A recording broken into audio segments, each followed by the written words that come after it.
Kim Cho at Janine Gutierrez, hindi nagpapansinan.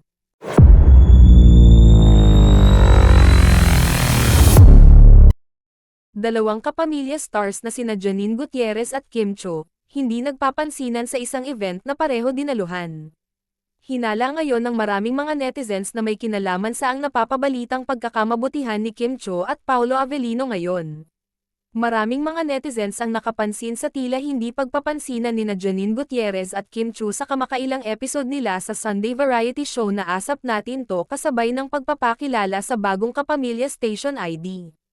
Kumakalat ngayon sa social media platforms ang isang behind-the-scenes video, kung saan kapansin-pansin na hindi nagpapansinan at nagdedmahan sina Janine Gutierrez at Kim Cho habang inaanunsyo nila ang panibagong station ID ng ABS-CBN.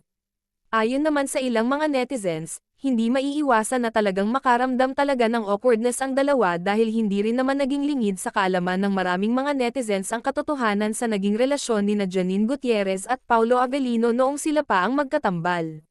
Sa katunayan, kumakalat pa noon sa ilang mga social media platforms ang umano'y pagpopropose ni Paolo Avellino kay Janine Gutierrez noon sa Europe noong nagkasama sila roon at present pa ang singer-composer na si Ogie Diaz. Subalit, nang pumasok na sa eksena ang isang Kim Cho at sila naman ni Paolo Avellino ang naging magka-partner ay bigla na lamang na nawala sa eksena si Janine Gutierrez. Lalo pang kumalat ang mga isyong nagkakamabutihan na ang dalawa nang mapabalitang tuluyan nang naghiwalay sina Kim Cho at dating boyfriend na si Sian Lim habang lumabas na rin ang balitang tuluyan nang naghiwalay sina Janine Gutierrez at Paolo Avellino dahil mas pinili umano ng aktor si Kim Cho.